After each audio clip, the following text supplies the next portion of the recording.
محبت بے درد سا درد ہے۔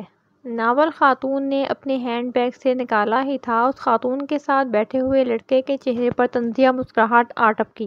اس نے خاتون کی طرف دیکھا جو حجاب میں تھی، ہاتھوں پر اس نے باریک کپڑے کے کالے دستانے چڑھا رکھے تھے، چہرے پر نقاب تھا، صرف اس کی سیاہ گہری آنکھیں نظر آ رہی تھیں۔ خاتون کی نظریں ناول کے پنوں پر لفظوں کا تعاقب کر رہی تھیں۔ وہ لڑکا اٹھا اور واش روم کی طرف چل دیا۔ وہ 25 سال کا پرکشش لڑکا تھا جس کی رنگت گوری اور قد کاٹ متوسط تھا۔ روشن پیشانی کے اوپر ہلکا سا محراب تھا جو اکثر لمبے سیاہ بالوں کے نیچے چھپا رہتا تھا۔ کالی سیاہ آنکھوں میں اکثر و بیشتر لالی رہتی۔ اس لڑکے نے واش روم کی طرف جاتے ہوئے بزنس کلاس کے دوسرے مسافروں پر واجبی سی نگاہ ڈالی جس میں سے کافی سارے لنچ کرنے کے بعد نیند کی آغوش میں تھے۔ اس جہاز نے لندن کے ہیتھرو ایئرپورٹ سے لاہور کے علامہ اقبال انٹرنیشنل ایئرپورٹ کے لیے اڑان بھری تھی۔ وہ لڑکا واپس آ کر اپنی سیٹ پر بیٹھنے لگا تو بیٹھنے سے پہلے اس نے پھر سے ناول پڑھتی ہوئی خاتون کو بغور دیکھا۔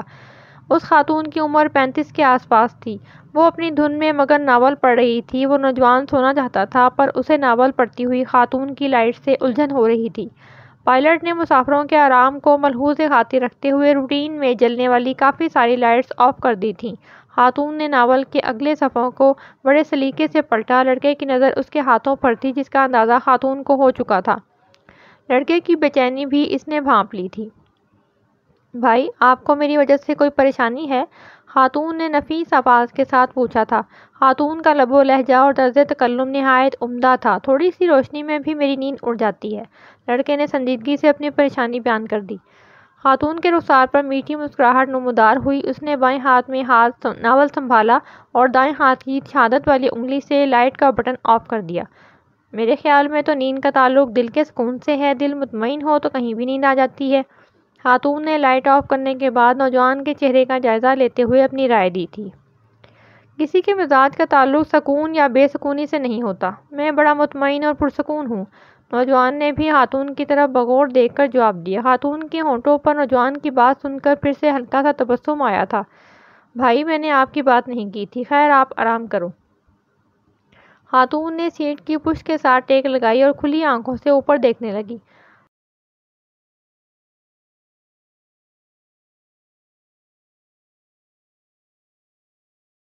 ناول اس نے اپنی گود میں رکھ لیا تھا۔ اس سے پہلے پچھلے 6 گھنٹوں کی مسافت کے دوران ان دونوں نے تعارفی مسکراہٹ کے ساتھ صرف ہیلو، ہائے، سلام، دعا، تھینکس اور شکریہ ہی ایک دوسرے سے کہا تھا۔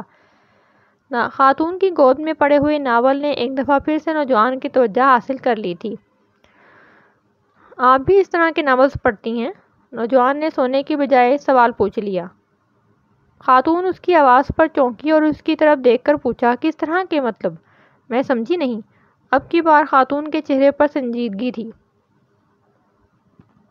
ڈائجسٹوں میں قسط وار چھپنے والے ناولز جن کا کوئی مقصد نہیں ہوتا، صرف اور صرف وقت کا ضیاع۔ نوجوان نے دو ٹوک خود ہی تبصرہ کر دیا۔ آپ نہیں پڑھتے ایسے بے مقصد ناولز؟ خاتون نے سوالیہ نظروں سے پوچھا ہی تھا۔ نوجوان نے ہلکا سا قہقہہ لگا دیا۔ وہ اور زور سے ہنستا اگر اسے دوسرے مسافروں کی نیند کا خیال نہ ہوتا۔ ایک بات تھی، وہ دونوں دھیمے سروں میں اپنی بات کر رہے تھے۔ میں نے تو باذلہ کو بھی سختی سے منع کر دیا ہے، خبردار جو ایسے ناول پڑھے۔ باذلہ آپ کی شریک حیات ہے؟ خاتون نے ہولے سے پوچھا۔ میں نے ابھی شادی نہیں کی، نوجوان نے خشک لہجے میں جواب دیا۔ بہن ہے؟ خاتون نے اندازہ لگایا۔ نوجوان نے نفی میں گردن ہلائی اور کہنے لگا، بہن تو نہیں ہے، ہاں بہن جیسی ضرور ہے۔ خاتون نے سنا تو ہلکا سا مسکرائی، پھر سے ٹیک لگائی اور اوپر دیکھنے لگی۔ لڑکے نے حجاب کے باوجود اس کی دبی دبی مسکراہٹ دیکھ لی تھی۔ آپ میری بات پر مسکرائے کیوں؟ نوجوان نے کچھ خفگی سے پوچھا۔ گہری نظر ہے آپ کی، پردے کے پیچھے والی مسکراہٹ بھی دیکھ لیتے ہیں؟ یہ میرے سوال کا جواب تو نہیں ہے۔ لڑکے کے روکھے لہجے پر خاتون نے اسے دیکھا، پھر سنجیدگی سے کہنے لگی، دیکھو بھائی، رشتے جیسا جیسی کی سیاکھیوں کے سہارے نہیں چل سکتے۔ بہن صرف اور صرف بہن ہوتی ہے، بہن جیسی نہیں ہوتی۔ ہم اکثر کہتے ہیں یہ میری بہن جیسی ہے، وہ خاتون میری ماں جیسی ہے، آپ میرے باپ جیسے ہو، تم میرے بیٹے جیسے ہو۔ کوئی مرد یہ نہیں کہتا میں اس خاتون کو اپنی بیوی جیسا سمجھتا ہوں۔ آپ نے کبھی بھی کسی خاتون کے منہ سے یہ نہیں سنا ہوگا، میں اس مرد کو اپنے شوہر جیسا ہی سمجھتی ہوں۔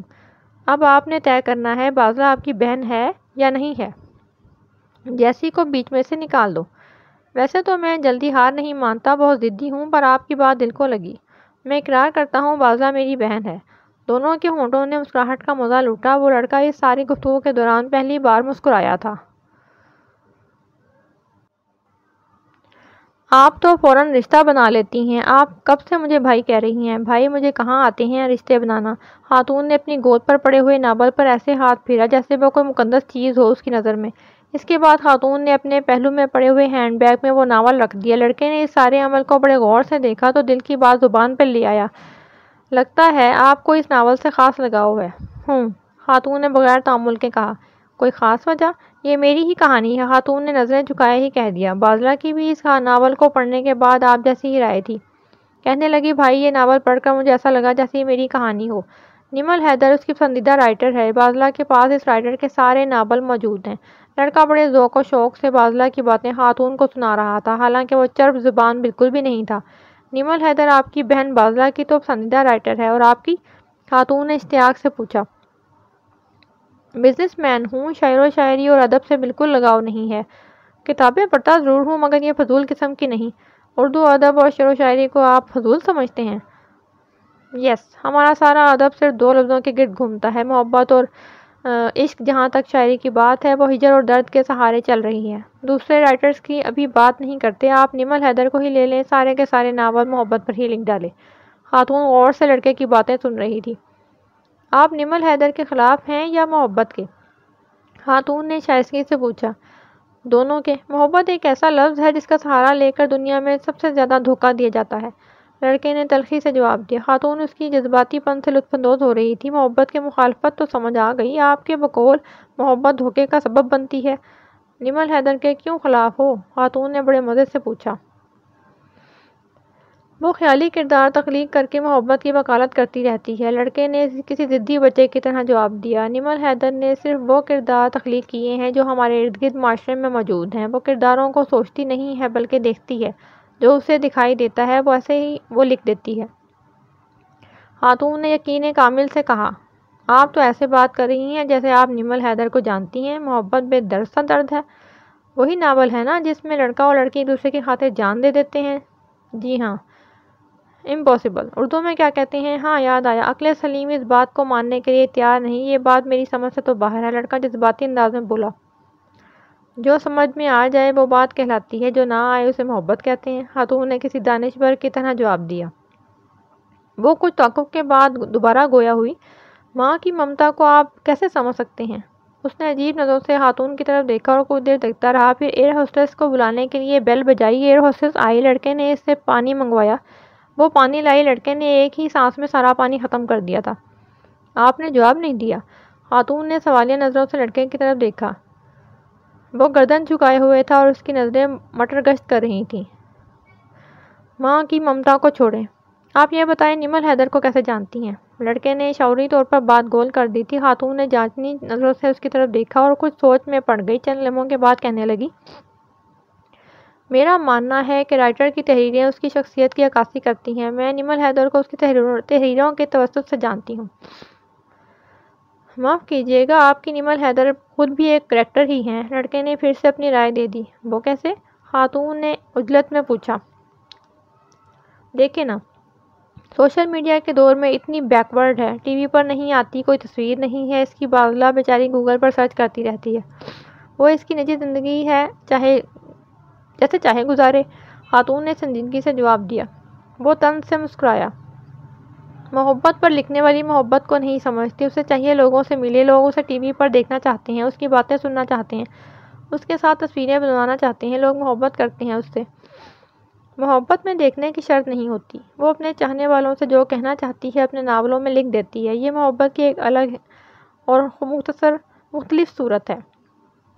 محبت، مجھے نفرت ہے محبت سے، لڑکا دانت پیستے ہوئے بولا۔ اس نے اپنے دل کا غبار نکال لیا تھا۔ خاتون نے شگفتگی سے اس کے سینے پر ہاتھ رکھا اور شائستگی سے کہنے لگی، دیکھو بھائی، محبت سے اتنی نفرت مت کرو، اگر یہ ظالم ہو گئی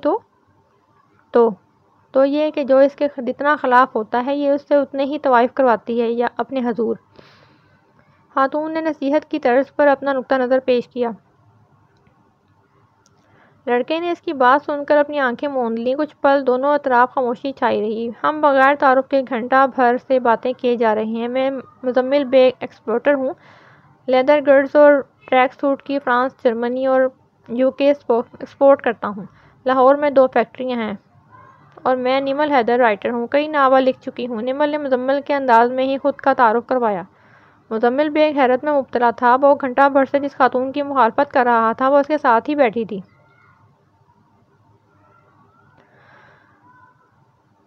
میں آپ سے کچھ کہنا چاہتا ہوں، دراصل میرا مطلب وہ، مزمل بیگ نے رک رک کر کہا، دیکھو بھائی، آپ کی کوئی بات مجھے بری نہیں لگی، آپ میری سنو۔ آپ نے کہا تھا کسی کے مزاج کا تعلق سکون یا بے سکونی سے نہیں ہوتا۔ میں بڑا مطمئن اور پرسکون ہوں، اگر طبیعت میں محبت ہو تو سکون چہرے سے ہی نظر آ جاتا ہے، اسے بتانے کی بھی ضرورت نہیں پڑتی۔ آپ نے یہ بھی کہا تھا کہ نمل حیدر کریکٹر ہے۔ میرا ماننا ہے ہر رائٹر پہلے خود ایک کریکٹر ہوتا ہے، تبھی تو وہ معاشرے میں بکھرے کرداروں کو جلدی پہچان لیتا ہے، کیونکہ وہ اس کے قبیلے ہی سے ہوتے ہیں۔ میں نے آپ کو بھی پہچان لیا ہے، آپ بھی کریکٹر ہیں۔ آپ کی کہانی یقیناً بہت الگ اور مختلف ہوگی، پر ابھی ادھوری ہے۔ آپ محبت اور نفرت کی وادیوں کے درمیان خود کو کھوج رہے ہیں۔ جب آپ محبت کی منزل پا لو گے تو مجھے فون کرنا، تب میں آپ پر بھی ناول لکھوں گی۔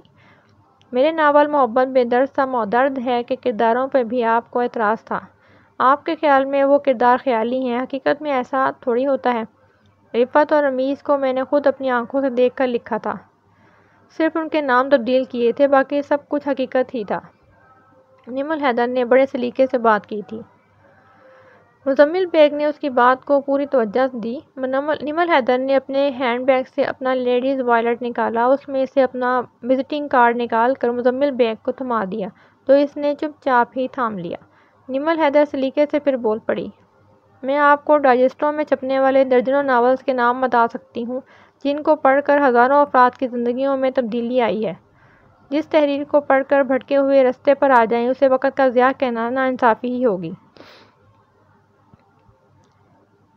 آپ نے یہ بھی کہا تھا کہ نمل حیدر محبت کی وکالت کرتی رہتی ہے۔ مزمل بھائی، میں کون ہوتی ہوں محبت کی وکالت کرنے والی؟ محبت تو خود ہی ایک وکیل ہے، اور جس کی وکیل خود محبت ہو وہ خود ہی میں خود وکیل ہو جاتا ہے، خود کفیل ہو جاتا ہے۔ نمل حیدر نے وضاحت سے ساری بات کی تھی۔ اس وقت مزمل کے رخ روشن پر کئی ساری الجھنوں کا بسیرا تھا۔ وہ ذہنی طور پر اس وقت محبت اور نفرت کی درمیانی خلیج پر کھڑا تھا۔ نمل حیدر نے اس کے چہرے کے تاثرات دیکھے تو مسکرائی اور میٹھی آواز میں کہنے لگی،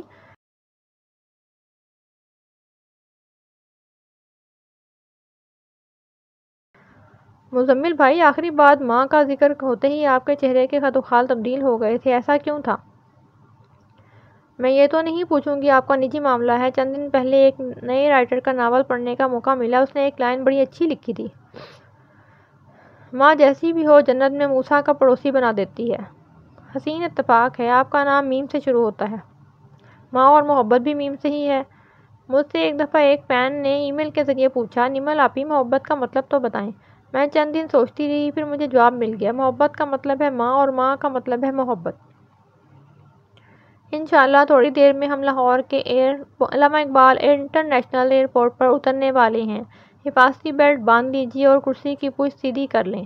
ایئر ہوسٹس نے نمل حیدر کی حکمت سے بھری باتوں کا سلسلہ توڑا تھا۔ جہاز کی لینڈنگ کے بعد مزمل نے نمل حیدر کا ہینڈ کیری کیبن سے نکال کر اس کے حوالے کیا تھا۔ نمل حیدر نے مشکور نگاہوں سے اسے دیکھا اور مسکراتے ہوئے کہنے لگی، مزمل بھائی، کوئی بات ناگوار گزری ہو تو میں معذرت خواہ ہوں۔